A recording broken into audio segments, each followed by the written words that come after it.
ಚನ್ನಪಟ್ಟಣದಲ್ಲಿ ಮುಂದಿನ ವಿಧಾನಸಭೆಯಲ್ಲಿ ಸಿಪಿ ಯೋಗೇಶ್ವರ್ ಬಿಜೆಪಿಯಿಂದ ಸ್ಪರ್ಧೆ ಮಾಡ್ತಿದ್ದಾರೆ. ಇದಕ್ಕೆ ಪವರ್ಫುಲ್ ಮಿನಿಸ್ಟರ್ ಡಿ.ಕೆ. ಶಿವಕುಮಾರ್ ಕೂಡ ಮಾತಾಡಿದ್ದಾರೆ. ಏನು ಮಾತಾಡಿದ್ರು ಕೇಳೋಣ ಬನ್ನಿ. ರಾಮನಗರ ಜಿಲ್ಲೆಗೆ ಮುಖ್ಯಮಂತ್ರಿಗಳು ನಾಳೆ ಚನ್ನಪಟ್ಟಣ ಮತ್ತು ಮಾಗಡಿ ಕ್ಷೇತ್ರಕ್ಕೆ ಬರ್ತಾ ಇದ್ದಾರೆ. ಸರ್ಕಾರದ ಕಾರ್ಯಕ್ರಮ, ಸರ್ಕಾರದ ವತಿಯಿಂದ ನಾವು ಚನ್ನಪಟ್ಟಣಕ್ಕೆ ಏನೆಲ್ಲ ಕೊಟ್ಟಿದ್ದೇವೆ. ಒಂದು ವಿಶೇಷವಾದಂಥ ಗಮನ ಏನಂದ್ರೆ, ಇಡೀ ರಾಮನಗರ ಜಿಲ್ಲೆಯ ಪ್ರತಿಯೊಂದು ಕೆರೆಗಳಿಗೂ ಕೂಡ ಈ ಕುಡಿಯೋ ನೀರಿಗೋಸ್ಕರ ಕೆರೆ ತುಂಬಿಸುವಂಥ ಯೋಜನೆಗಳನ್ನು ನಾವು ರೂಪಿಸಿದ್ದೇವೆ.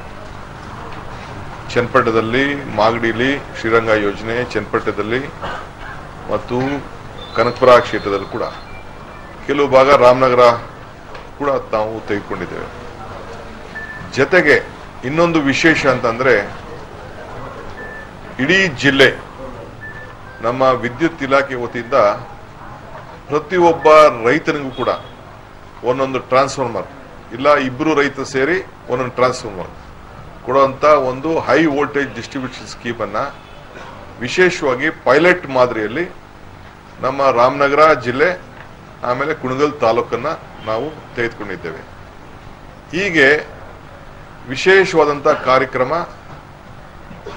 ರಾಮನಗರ ಜಿಲ್ಲೆಯಲ್ಲಿ ನಮ್ಮ ಮಿಲ್ಕ್ KMF ಮತ್ತು ಬೆಮ್ಮೂಲ್ ವತಿಯಿಂದ ಸುಮಾರು 700 ಕೋಟಿ ರೂಪಾಯಿ ವೆಚ್ಚದಲ್ಲಿ 2 ಕಡೆ, ಒಂದು ಕನಕಪುರ, ಒಂದು ರಾಮನಗರ ಚನ್ನಪಟ್ಟಣದ ಮಧ್ಯದಲ್ಲಿ ಒಂದು ಹಾಲಿನ ಪುಡಿ ಶೇಖರಣೆ ಮಾಡೋಂಥದ್ದು, ತುಪ್ಪ ತಯಾರು ಮಾಡೋಂಥದ್ದು, ಪೇಡ ತಯಾರು ಮಾಡೋಂಥದ್ದು, ಹಿಂಗೆ ನಮ್ಮ ಹಾಲಿನಿಂದ ಅನೇಕ ಮಾರ್ಕೆಟಿಂಗ್ ವಸ್ತುಗಳನ್ನ ತಯಾರು ಮಾಡೋಂಥ ಘಟಕಗಳನ್ನು ಕೂಡ ನಾವು ತೆಗೆದುಕೊಂಡಿದ್ದೇವೆ. ಹಂಗೆ ಇವತ್ತು ಈ ಎಲ್ಲ ಕಾರ್ಯಕ್ರಮಗಳನ್ನು ವೀಕ್ಷಣೆ ಮಾಡಲು, ಉದ್ಘಾಟನೆ ಮಾಡಲು, ಶಂಕುಸ್ಥಾಪನೆ ಮಾಡಲು ಮುಖ್ಯಮಂತ್ರಿಗಳು ನಮ್ಮ ಜಿಲ್ಲೆಗೆ ಆಗಮಿಸ್ತಾ ಇದ್ದಾರೆ. ಸೊ ಅನೇಕ ರಾಜಕಾರಣನೂ ಬರ್ಬೋದು, ನಾನಿಲ್ಲ ಅಂತ ನಾನು ಹೇಳುದಿಲ್ಲ, ರಾಜಕಾರಣನೂ ಬರ್ಬೋದು. ನಾವೇನು ಮಾಡ್ತಾ ಇದ್ದೀವಿ, ಏನ್ ಮಾಡಿದ್ದೀವಿ ಅನ್ನೋದನ್ನ ನಾವು ಜನರಿಗೆ ಮುಟ್ಟಿಸ್ಬೇಕು. ಆ ಕೆಲಸ ನಾವು ಮಾಡ್ತೇವೆ. ನಾವು ಯಾವ ಕ್ಯಾಂಡಿಡೇಟ್ ಸದ್ಯಕ್ಕೆ ಘೋಷಣೆ ಮಾಡೋದಿಲ್ಲ. ಅದನ್ನ ಈಗಾಗಲೇ ನಮ್ಮ ಮುಖ್ಯಮಂತ್ರಿಗಳು ಒಂದು ಸರ್ವೆ ಮಾಡಿಸ್ತಾ ಇದ್ದಾರೆ. ಪಕ್ಷದಿಂದ ಒಂದು ಸರ್ವೆ ಮಾಡ್ತಾ ಇದ್ದೀವಿ. ಆಮೇಲೆ ಪಕ್ಷದ ವರಿಷ್ಠರು ತೀರ್ಮಾನ ಮಾಡ್ತಾರೆ. ಡಿ.ಕೆ. ಸುರೇಶ್ ಅವ್ರನ್ನ ನಿಲ್ಲಿಸಬೇಕು ಅಂತ ಎಲ್ಲಾ ಕಡೆ ಒತ್ತಡ ಇದೆ. ಅದು ಕೇಂದ್ರದ ನಮ್ಮ ಪಕ್ಷ ತೀರ್ಮಾನ ಮಾಡೋಂಥ ವಿಚಾರ. ಸೊ ಅದರಿಂದ ಇಲ್ಲಿ ನಾವಾಗ್ಲಿ ಮುಖ್ಯಮಂತ್ರಿಗಳಾಗ್ಲಿ ಯಾವ ಕ್ಯಾಂಡಿಡೇಟ್ನು ಎಲ್ಲ ಘೋಷಣೆ ಮಾಡ್ಲಿಕ್ಕೆ ಹೋಗುದಿಲ್ಲ.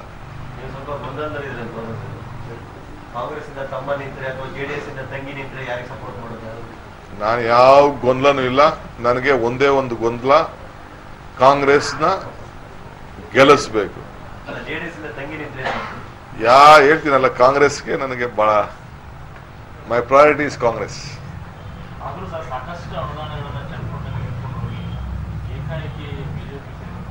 ಎಲ್ಲಿ ಅವರೆಲ್ಲ ಪಾಲಿಟಿಕ್ಸ್ ಎಲ್ಲ ಅವರೆಲ್ಲ ಮಾಡ್ತಾರೆ, ಏನ್ ತೊಂದರೆ ಇಲ್ಲ. ಇಂಥದ್ನೆಲ್ಲ ನಾವು ಎದುರಿಸ್ಬೇಕು, ನಮ್ ಜನ ಎದುರಿಸ್ತಾರೆ.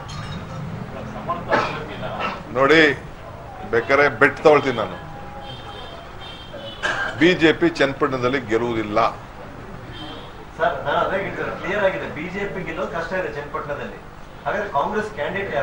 ಕಾಂಗ್ರೆಸ್ ನಾನು ಹೇಳ್ತೀರಿ, ನೋಡಿ ಕಾಂಗ್ರೆಸ್ ಕ್ಯಾಂಡಿಡೇಟ್ ನ ನಾವು ಜನರು ಏನು ಬಯಸ್ತಾರೆ ಅದನ್ನ ನಾವು ತೀರ್ಮಾನ ಮಾಡ್ತೇವೆ.